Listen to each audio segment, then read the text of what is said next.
Hey everybody, and welcome back to the channel. So today we kind of have out for the trash video.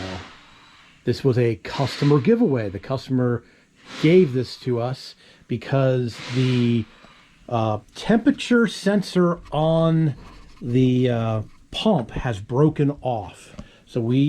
Has broken off threads. So we don't know if it runs, but we want to get that broken piece out. So I think the easiest thing to start doing is I already tried an easy out before he gave it to us, and I couldn't get it out because it's a pipe thread.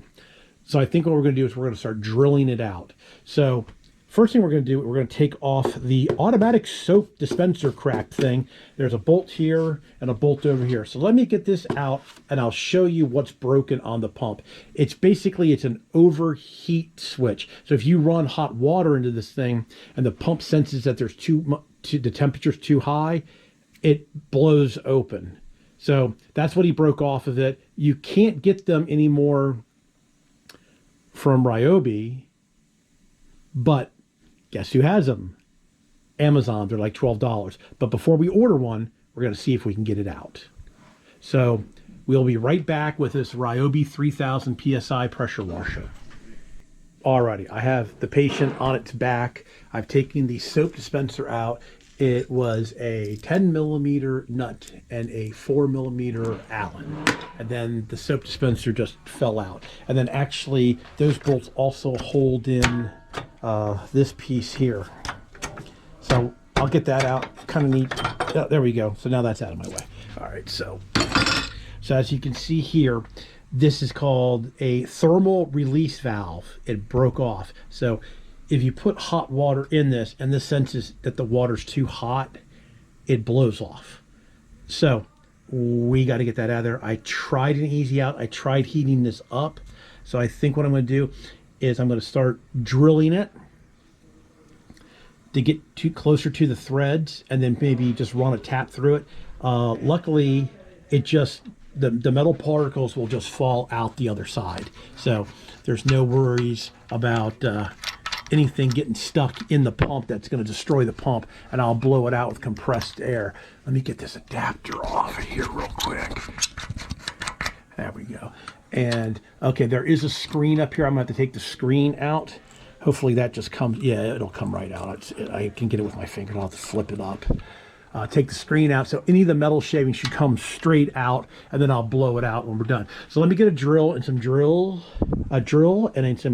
bit, and we'll start drilling this out. And hopefully I might have some something I can put in there for right now to test out the machine before I buy the thermal release valve. There's no sense in doing that. I don't have to have it if I'm running cold water in it. So let me get the screen out and we'll start drilling this out. Alrighty, first thing I'm gonna try is I have this easy out that's kind of messed up at the end, but it's got little grippers on it. So what you do is you take it and you put it in whatever you're trying to extract, and you kind of hammer it in there. And then I have the old adjustable wrench to try to pull on it, and that thing's biting it really good, but it's not moving. So I think what we're going to do is we are going to go ahead. I tried a propane torch on it the other day, and I just don't think it got it hot enough. So we're going to use the old acetylene oxygen torch. And we're going to give it a little bit of real heat. Now this is aluminum, so it dissipates the heat really fast. But if I could just get, I'm getting some water out of it. If I could just get that thing loose. Get on there.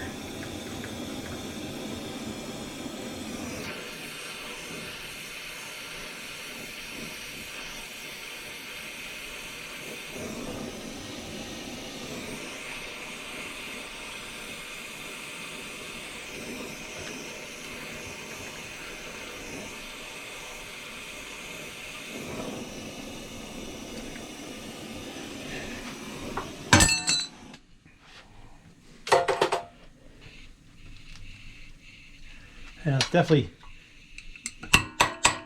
boiling that water up in there. Oh, guess what? It started to turn. So sometimes you need more heat. The propane torch just was not enough.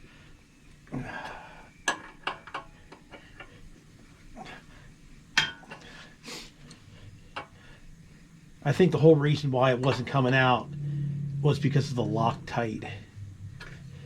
Or the thread seal, or whatever you look at, this red stuff that's on here.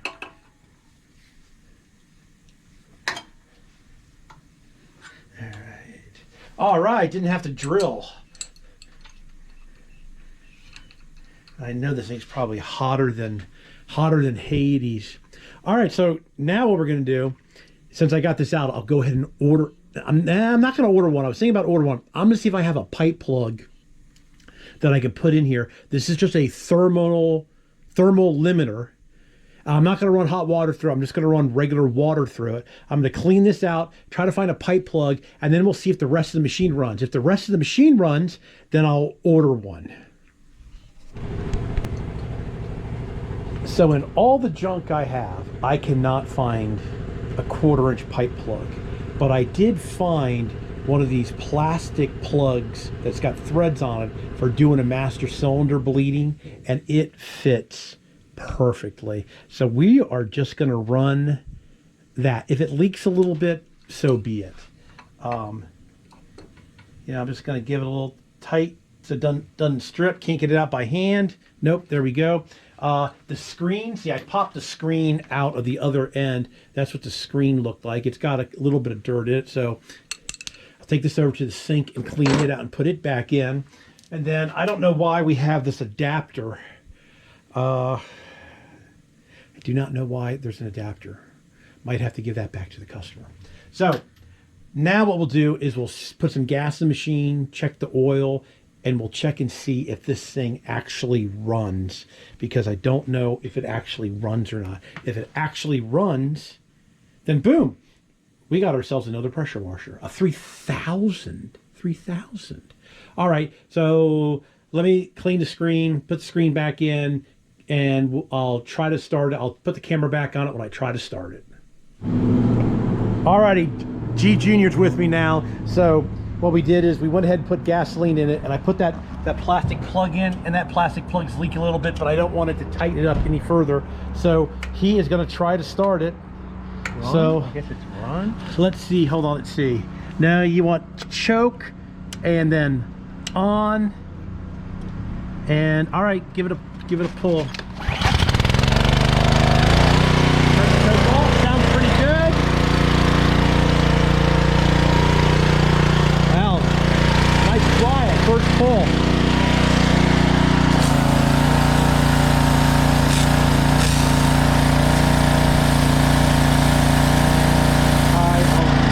Well, it looks like it's working. It looks like it's got one of these nozzles that you can just adjust to whatever you want.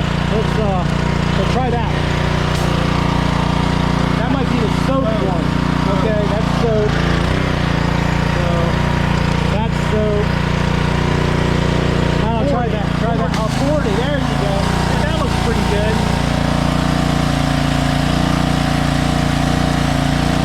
I don't know. It looks like a pretty wimpy 3000 PSI pressure washer.